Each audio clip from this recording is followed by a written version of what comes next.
Good morning, everybody, especially to our professor from Magdalena Arañez. Before we start this beautiful day with prayer. Okay, let's bow our head and feel the presence of God. Dear Father, thank you for our teachers, our school, and our families. As we gather together this morning, we invite your Holy Spirit to inspire us, guide us, and teach us in everything that we do. We give you our anxious thoughts and receive your peace. Thank you that you promise to be with us always. Amen. Next slide, please. So, Group 3 reporters are Jerk Lorenzo, Gregorio, Mereros R. Soriano, Selha Pascual, Lerica Panustan, Kian Bucos, Rohan Dacayo, and Kim Jamaica Concepcion. Next slide. So, our topic is the language of algebra. Next slide, please. Our learning intention for today is to understand the language of algebra and our success criteria, which we know the basic terminology of algebra, to teach you how to identify coefficients, terms, and constants, and also to be able to write expression from word description. So let's go. So let's start off by going through a few key ideas in this lesson. So in algebra, letters can be used to represent one or more numbers. These letters are called pronumerals or variables. So if you are not familiar with the term pronumerals, let me elaborate it for you. When we say pronumerals, ito po yung mga symbols or letters na ginagamit natin to represent unknown quantities or variables in algebraic expression or equation. They usually denoted by letters like X, Y, A, B, and more. The first bullet is A times B. In the language of algebra, A times B is written as A. So we just get rid of the multiplication sign. Tinanggal lang natin yung multiplication sign. And ni-write natin siya as AB. For the second bullet, A divided by B is written as A over B, as a fraction. And for the last one, A times A is written as A squared. Next slide, please.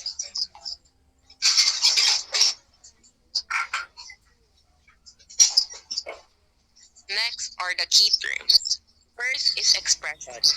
Expression is a combination of numbers and pronumerals combined with mathematical operations. So an example of expression is here, which is a combination of numbers and pronumerals combined with mathematical operations. Next slide po, ate. Oops, pabalik.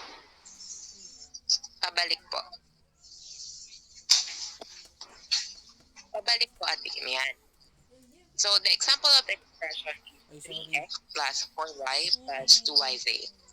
Next one is term. A term is a part of an expression with only pronumerals, numbers, multiplication, and division. So let's use the first sample in expression to see how we can get the term. So the given expression earlier is 3x plus 4y plus 2yz. And again, based on the all term is only part of an expression with only numerals, numbers, multiplication, and division. So the term in this expression are x, 4y, and 2yz. Next po. Alright, so now moving on to the next key terms, we have coefficient and constant.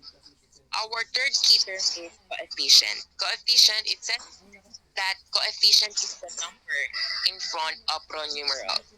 So easy, right? If you remember, as I said earlier, pronumerals, ito yung mga symbol or letters and they denoted by letters like X, Y, A, and B, and more, diba? So we have examples, 3x plus y one number here nakatapat ng numerals, which is the number 3. So the coefficient is 3. So kailangan lang natin gawin is tandaan natin to para to get the coefficient is yung katapat lang na number doon sa pronumerals. Then the last is constant term. Sabi dito, a term does not contain any variable is called a constant term.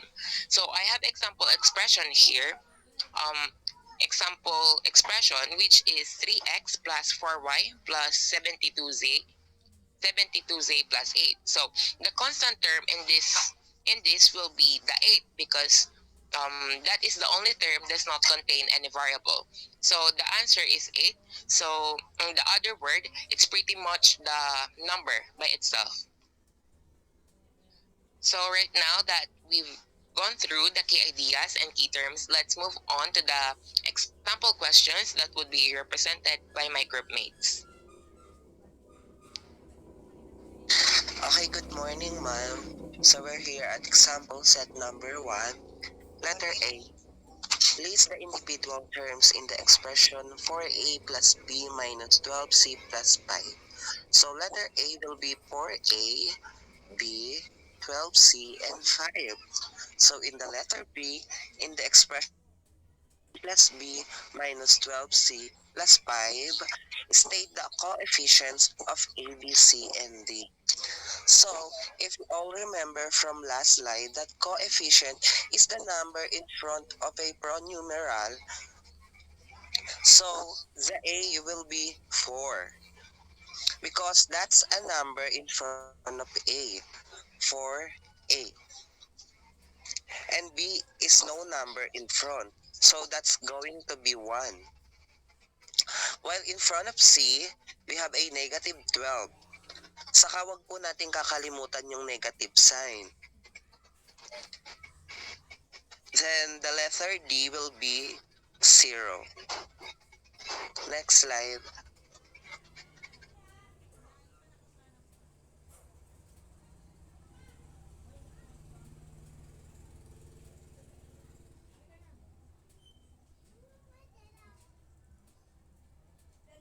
So letter C, what is the constant in 4a plus b minus 12c plus 5? The answer is 5. Letter D, state the coefficient of b in the expression 3a plus 4ab plus minus positive b5 squared plus 7b. The answer is 7. Next slide.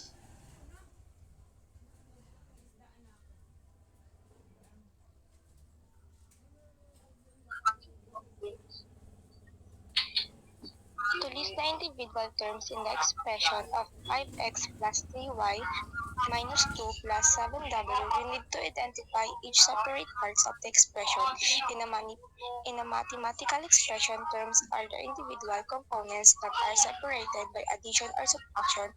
In this expression, the terms are 5x, 3y, negative 2, 7w. D. In the expression 5x plus 3y minus 2 plus 7w, the coefficients are numerical values that are multiplied by variables. So the coefficient of x is 5, coefficient of y is 3, coefficient of z is 0 since there is no z in the expression, coefficient of w is 7. Next slide po.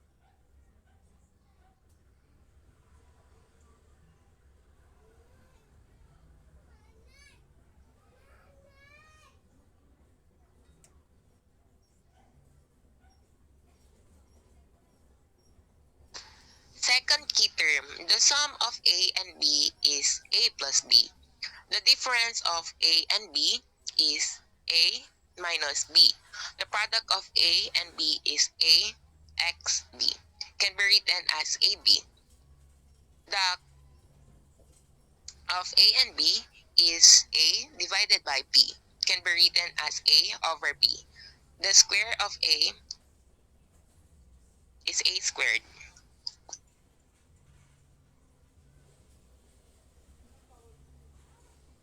Hi, I'm Tiana Ginsigo Duros, and for this slide, we'll be having a new example regarding writing expression from word description. But before we tackle the example, from what was tackled earlier, expression, it is a combination of numbers and numerals or variables or the letter which is combined with mathematical operation. So for us to be able to easily write an expression from word description, we need to be familiarized with mathematical operations too. Like for addition, we have the sum. For subtraction, the difference. For multiplication, we can have the word product. And for division is quotient. So for example number one, write an expression for each of the following. A, the sum of 19 and W. We have the keyword of sum, so we'll be using the addition. So we have the answer of 19 plus W. For letter B, the difference of S in 100. So we have the difference that is used for subtraction. So we'll be having the answer of S minus 100. And for letter C, it is quite more complicated than the two because it uses two mathematical operations. 8 multiplied by the difference of 2 and 1. So we'll be having the answer of 8. 8 times multiplied by u minus 1 in an open close parenthesis. And let it be the quotient of 4 and 2. We have the word quotient that is the word for division. So we'll be having the answer of 4 divided by 2. Next slide.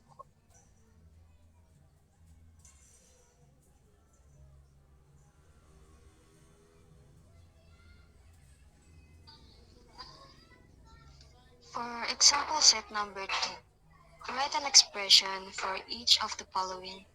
For example A is so easy because we all know that the sum is adding, so Q and 7 is Q plus 7.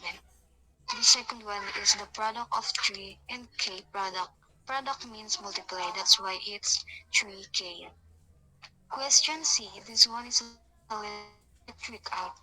3 is subtracted from sum is divided by 4, so it will be P divided 4 and subtracted by 3. And the last one is D. The sum of A and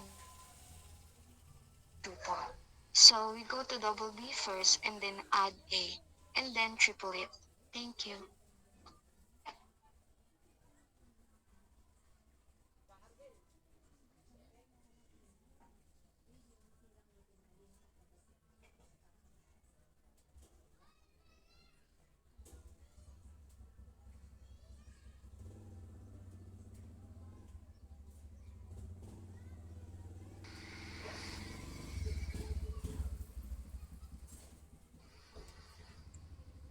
Good morning, everyone. Morning. Today you learn about simplifying algebra expression. First, simplifying an algebra expression means writing the expression in the most basic way possible by eliminating parentheses and combining like terms. And these are the steps to simplify algebra expressions. First, solve the brackets by adding or subtracting like terms. Second, when a term is given outside the bracket, one can multiply it with the terms inside the bracket. The third is, if exponents are in the equation, solve them using the exponent rule. Now we're gonna have a basic of how to simplify algebra expressions. When numbers and letters are being multiplied together, ah, now the most important things you need to know when you're doing algebra is don't write the multiplication sign. Instead, put the figures right next to each other. So this is the first example. Instead of writing A, ito po, ayan. Nakikita po ba yung binibilugan ko po? Yes po. Ayan. Instead of writing A times B times C, we can remove the multiplication sign so we just have A, B, and C.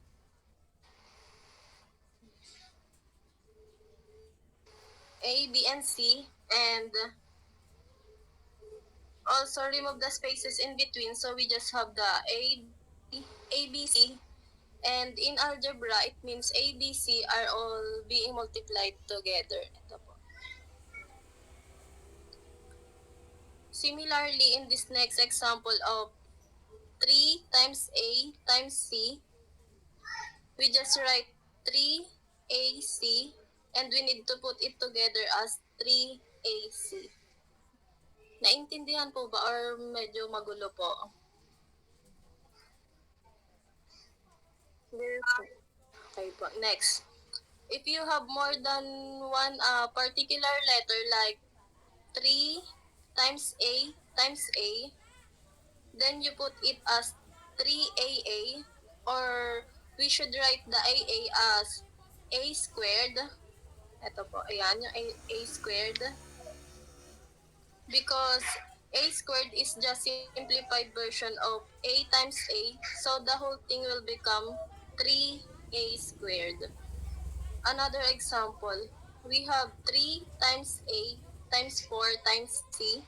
Now we have two numbers and two different letters are being multiplied. Because all are being multiplied, it is matter which order we do it. So this question is exactly the same thing. If we put as A times C times 4 times 3, or 3 times 4 times C times A. Kahit anong order po yan, as long as we multiply these four figures po together, it means the same thing and we can get the same result po. To simplify this, we multiply the two numbers together, so we have 3 and 4. So 3 times 4, which is 12. And now we add AC. So we end up with 12 AC. Second example, in this question, I put all bunch numbers, P's and Q's. The best thing to do in this example is to think about each of these are separately. So if I start on numbers, we have 3, 2, and 4. And 3, 2, and 4. So we have 3 times 2 times 4, which is 24. Then we put the piece.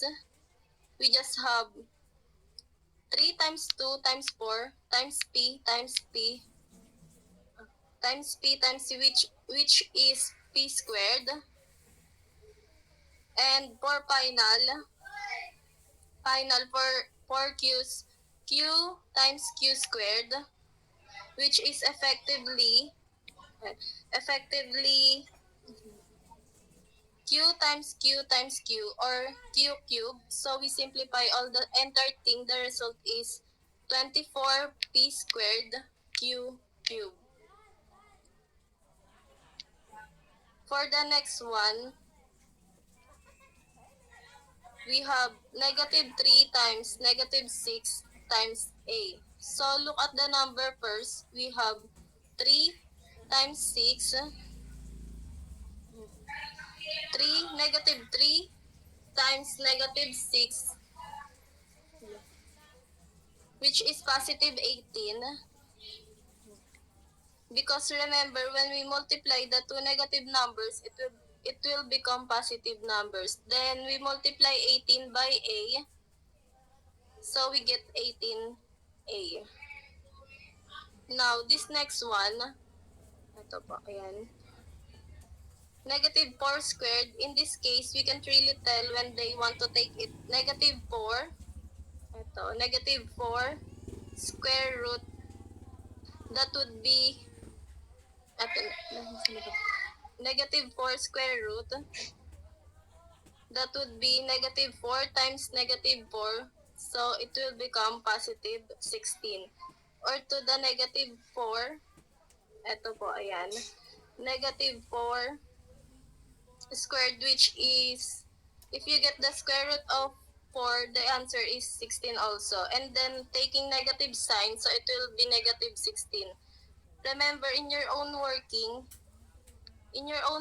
use bracket brackets correctly. And avoid the negative 4 squared at the top. Ito po.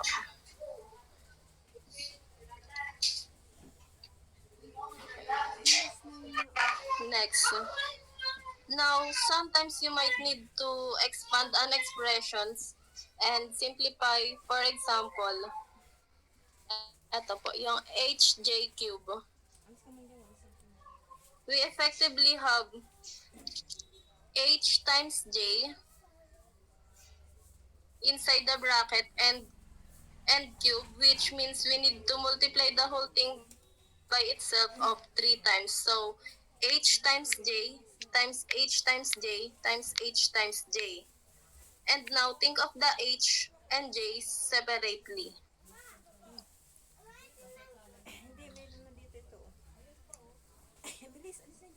The h and j separately. So, we have h, ito po, h times h times h. So, it will become h cube. Then, j times j times j. So, it will become j cube. For the last example, we got 3a times 2a squared. The first thing we need to do is to expand this bracket. To expand this bracket, so we can change it as 2 times 2, 2a times 2a, leading by 3a. So it will become 3a times 2a times 2a. Next, we're gonna do same thing as usual. Treat the numbers and letters separately. So look at the number first. We have 3, 2, and a. So it will become 3 times 2 times a, which is 12. And if in a we have a times a times a, which is a cube. So overall we get 12a cube. That's all po. Thank you.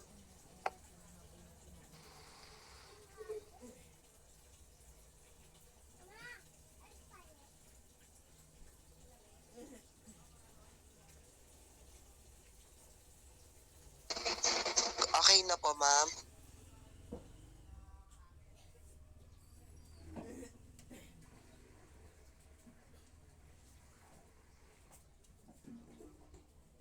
I think wala na si ma'am. So, guys, pwede na tayo mag-leave. Tapos yung quizzes ng group 3 and 4 will be sent on our GC na lang.